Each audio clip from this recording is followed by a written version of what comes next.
සුබ දවසක්. අපි අද කතා කරමු තවත් විශේෂ ඉල්ලීම් ගණනාවක්ම තිබිච්ච මාතෘකාවක් පිළිබඳව. ඒ තමයි විවාහයකදී ස්ත්‍රිය සහ පුරුෂයා අතර මොන වගේ වයස් පරතරයක් තියෙන්න ඕනේද? වයසින් වැඩි ගැහණු ළමයෙකු සමග විවාහ වීම හොඳද? ඒ වගේම තමයි අපිට තව බරපතල ප්‍රශ්නයක් එනවා. අපේ විවාහ ජීවිතය ඇතුලේ අපේ ලිංගික ජීවිතය කොච්චර කල් පවත්වා ගන්න පුළුවන්ද? වයස කීය වෙනකන්ද? මේ හැකියාව තියෙන කොච්චර කාලයක්ද? කොච්චර කාලයක් එහෙම ඉන්න එක හොඳද? බොහොම බරපතල ප්‍රශ්න ටිකක් තියෙනවා. මේකත් විද්‍යාත්මක වශයෙන් අපි කතා බහ කරන්න ඕනේ. මෙහි තියෙන මනෝවිද්‍යා පසුබිම, සමාජ විද්‍යා පසුබිම් තියෙනවා. ඒ වගේම ජීව විද්‍යාත්මක පසුබිම් තියෙනවා. අපේ තියෙන බරපතල ගැටලුවක් තමයි ගැහණු ළමයෙක් සහ පිරිමි ළමයෙක් අතර මොන වගේ වයස් පරතරයක් තියෙන්න ඕනේද? බොහෝ වෙලාවට විවාහයකට යාම සඳහා වෛද්‍ය විද්‍යාවේ අනුමත වෙන්නේ සාමාන්‍ය නීතියේදී වයස අවුරුදු 18 සම්පූර්ණ වුණාම විවාහ විය හැකි. නමුත් විශේෂයෙන් වෛද්‍ය විද්‍යාවට අනුව සලකනකොට දරුවෙක් පළමු දරු උපත සඳහා සූදානම් වීම විවාහයේ තියෙන වැදගත් ලක්ෂණයක් වන නිසා ගැහණු ළමයෙක් අඩුම ගානේ වයස අවුරුදු 24ක් 25ක්වත් වෙන එක ඉතා හොඳයි. ඉතින් ඒ නිසා සාමාන්‍යයෙන් අපේ වයස අවුරුදු 22 23 වගේ කාලයක් විවාහයට කමක් නැහැ. නමුත් දරු උපතක් සඳහා යනකොට ඔබ ඒ සම්බන්ධයෙන් සුදුසුකම්ලත් වෛද්‍යවරයෙක් එක්ක කතා කරන එකත් හොඳයි. දැන් අපි බලමු එතකොට අප දෙදෙනා අතර පරතරය කොයි වගේද? බොහෝ වෙලාවට විවිධ ප්‍රශ්න එනවා. සමහර වෙලාවට පෞල් ගැටුම් ඇති වුනහම උපදේශනයට ආපුවම සමහරු කියනවා අහනවා ડોක්ටර් අපි දෙන්නගේම වයස එකයිනේ. මාසික දෙකක වෙනස තියෙන්නේ. ඒ නිසාද අපේ අතරේ ගැටුම්? කෙනෙකුගේ ප්‍රශ්නයක්. තව වෙලාවකට එන ප්‍රශ්නයක් තමයි සමහරක් අහනවා මේ මගේ මහත්තයා ගොඩක් මට වඩා වයසින් වැඩි. අපි දෙන්න අතරේ පරතරය අවුරුදු 10ක් 12ක් විතර වෙනවා. මම ගොඩක් බාල නිසාද? එහෙම නැත්නම් මගේ මහත්තයා වයසින් වැඩි නිසාද ප්‍රශ්නේ? ඕකම අනිත් පැත්තට එනවා. සමහර වෙලාවකදී අහනවා මගේ නෝනා මට වඩා අවුරුදු 2ක් විතර වැඩිමල්. මම බාලයි. එහෙම හොඳ නැද්ද? නෝනා වයසින් වැඩිවීම පෞල් ගැටුව ඇති වෙන්න හේතුවක්ද? මෙන්න මෙවැනි ප්‍රශ්න ගොඩක් වෙලාවට ඇති වෙනවා. අපි මේකට පැහැදිලි විසඳුමක් ඇති කරගන්න ඕනේ. මේ දෙස විවිධ කෝණ වලින් බලන්න පුළුවන්. සමහර වෙලාවට ආගමික පසුබිමකින්, සමාජ විද්‍යාත්මක පසුබිමකින්, එහෙම නැත්නම් අපේ පළාතේ, පැත්තේ, ගමේ, අපේ පවුලේ අපේ තියෙන සමහර එතික්ස් තියෙනවා.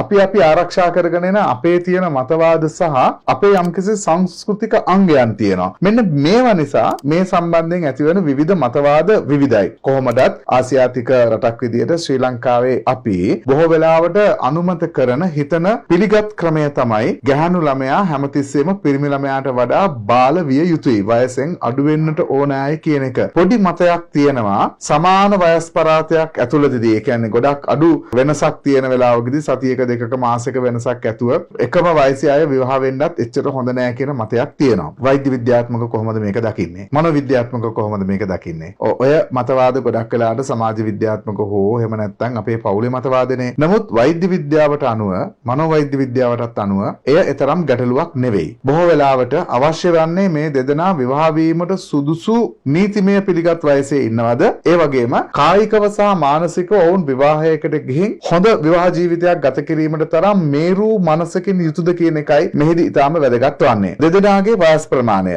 සාමාන්‍යයෙන් අපේ පවතින මතය අනුව ගැහණු දරුවා බාල වීම හොඳයි. ඒක සාමාන්‍යයි. නමුත් ගැහණු ළමයා මදක් වැඩිමහලු වීම කිසිදු ගැටලුවක් නැහැ අවබෝධයෙන් යන විවාහයක් සඳහා. නමුත් මෙහිදී පරතරය කොච්චර වෙන්න ඕනද? එය සැලකිය යුතු කාරණයක්. සාමාන්‍යයෙන් සමාජයේ පිළිගන්නවා ගැහණු ළමයා ගොඩාක් බාල වුණාට එච්චර ගැටලුවක් නැහැ කියලා. නමුත් වෛද්‍ය විද්‍යාවේ හැටියට වසර 10ක් උපරිම 15ක් වගේ කාලයක් වනකම් මේ වෙනස තරම් ගැටලුවක් වන්නේ නැහැ. නමුත් එතනින් එහාට වයස අවුරුදු, ඒ කියන්නේ පිරිමි ළමයාට වඩා ගැහණු ළමයා වයස අවුරුදු 10කටත් වඩා බාල වෙනවා නම්, අපි උදාහරණයක් විදිහට කිව්වොත් එහෙම දැන් වයස අවුරුදු 30ක පුරුෂයෙක් විවාහ වෙන්නේ වයස අවුරුදු 19ක 20ක ගැහණු දරුවෙක් සමග නම් දැන් පරතරය අවුරුදු 10ක් 11ක් විතර වෙනවා. එය බොහෝ විට පාලනය කරගන්න පුළුවන්, මැනේජ් කරගන්න පුළුවන් වයසක්. ඒ තරම් ගැටලුවක් වන්නේ නැහැ. නමුත් මේටත් වඩා අවුරුදු 20කට 25කට 30කට වගේ ලොකු වයස් පරාසයකට යනවා නම් එහි කිසියම් ගැටලුවක් තියෙන බව පේනවා. බොහෝ වෙලාවට අපි සමාජයේ දකින යම්කිසි කාරණයක් තියෙනවා. වයස අවුරුදු 70 80 වෙච්ච සමහර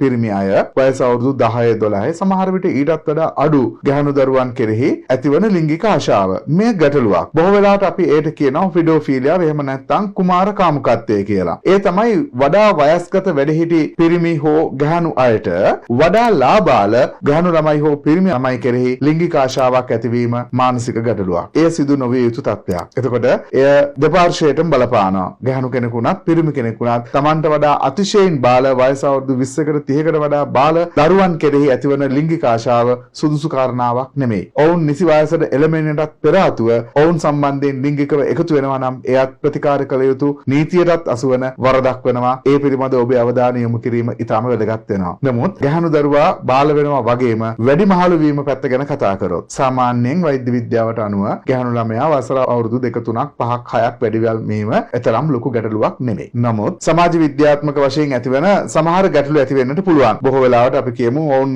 පාරේ යනකොට වෙනත් අවස්ථාවලට සම්බන්ධ වෙනකොට ඔවුන් අතර වයස් පරතරය අසාමාන්‍ය ලෙස කැපී පෙනෙන වෙලාවකදී අපිට ඇතිවෙන මානසික ගැටලුව තමයි මෙහි තියෙන ප්‍රධාන ගැටලුව. ඒ වගේම වෙන අය විසින් විවිධ කරුණු කතා කීම අවඥාවට ලක් කිරීම තමයි අපිට තියෙන ගැටලුව. එහෙම නැතුව වයස යම් වැඩිවීමක් තිබීම කිසිසේත්ම වෛද්‍ය විද්‍යාත්මක වශයෙන් ගැටලුවක් නැහැ. නමුත් එහිදී සැලකිය යුතු කාරණය තමයි දරුවන් ඇතිවීම විවාහයක අපි බලාපොරොත්තු වෙන ලක්ෂණයක්. ඉතින් සාමාන්‍යයෙන් පළමු දරුවෝ උපත සිදුවීම බොහෝ විට වයස අවුරුදු 35 ආසන්නයේදී හෝ ඊට අඩුව සිදු වෙනවා නම් ඒ ඉතා හොඳ තත්ත්වයක්. ඒ නිසා ඔබ විවාහ වෙන්න යන කාන්තාව වයස අවුරුදු 35 ඉක්මවා තියෙනවා නම් දරුවෝ උපත සම්බන්ධයෙන් ගැටලු ඇතිවන නිසා එවන් අවස්ථාවකදී වෛද්‍ය උපදෙස් ලබා ගැනීම ඉතාම අවශ්‍ය වෙනවා. ඒ එක්කම කලින් වගේම මෙතනත් කිව යුතු විශේෂ කාරණයක් තියෙනවා. ඒ තමයි ලාබාල අයට වඩා වැඩිමහලු අයට ඇතිවන ආකර්ෂණය. ඒ වගේම මෙහිදීත් සැලකිය යුතු වැදගත් කාරණයක් තියෙනවා. පෙර සඳහන් කළා වගේම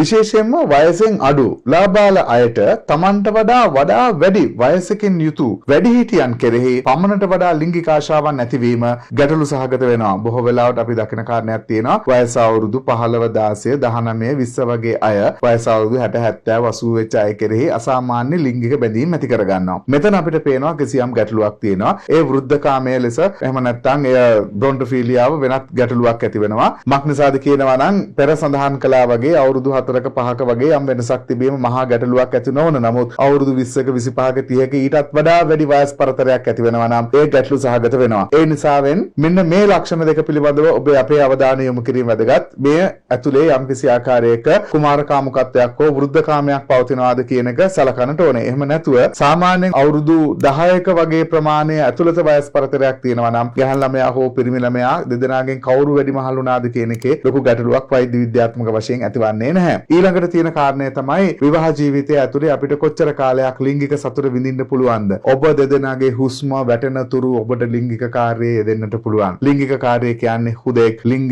යෝනි මාර්ගයට ඇතුල් කිරීම පමණක්ම නොවන බව දැඩිව අවධාරණයට ගන්න. ඔබ දෙදෙනාගේ ලෙන්ගතුකම, ආදරණීය වචන, ආදරණීය බැල්ම, ලෙන්ගතු හැඟීම, ළඟින් වාඩි වෙන එක, එකිනෙකාට සලක ගන්න එක, හැකිනම් යම්කිසි තෑග්ගක් දෙන එක, අගය කරන එක, උදව් කරන එක මේ සියල්ල ආදරයේ කොටස්. ඒ වගේම ශරීර ස්පර්ශය හැකි ආකාරයකින් ලිංගික එකතු වීමක් ඇති කර ගැනීම ඒක ආදරයේ කොටසක්. ඒකත් ලිංගිකත්වයම තමයි. ඒ නිසාවෙන් මතක තියාගන්න ලිංගිකත්වය කියලා කිව්වහම හුදෙක් අපි හිතන යෝනි සංසර්ගයේ පමණක්ම නොවන බව. එබැවින් අපගේ ජීවිතයේ අවසාන හුස්ම පොද හෙළන තුරුම ඔබ දෙදෙනා ආදරයෙන් වෙලී සිටමින් ලිංගික තෘප්තිය ලබාගත හැකි බව මතක තියාගන්න. විශේෂයෙන්ම පිරිමි අයෙකුට ලිංගිකව එකතු වීමට නිසි කාලයක් නැහැ. ගැහැණු කෙනෙකුටත් එහෙමයි ලිංගිකව එකතු වීමට නිසි කාලයක් අවසාන කාලයක් කියලා නැහැ. නීතියේ පිළිගැනීම තමයි වයස සම්පූර්ණයි නම් වයස අවුරුදු 18න් පස්සේ ඔවුන්ට විවාහයකින් තම ලිංගික ජීවිතය ආරම්භ කිරීමේ හැකියාව තියෙනවා. එතෙන් සිට ඔබ දෙදෙනාට සම්පූර්ණයෙන්ම ඔබේ ලිංගික අත්දැකීම ලබා ගැනීමේ හැකියාව තියෙනවා. නමුත් සමහර සුළු අවස්ථාවලදී ඇතිවන කිසියම් ලිංගික අක්‍රමතා, අපහසුතා, ගැටලු තියෙනවා නම් ඒට නිසි උපදේශනයක් ලබා ගැනීම, වෛද්‍ය ප්‍රතිකාරයක් ලබා ගැනීම අවශ්‍ය වෙනවා. ඒ වගේම ලිංගික ජීවිතයේ ඇතිවන සමහර ගැටලු ගැන අපි අවධානයට ගැනීම අවශ්‍යයි. අපි තව දවසකදී ඒ ගැන වැඩිපුර කතා කරමු.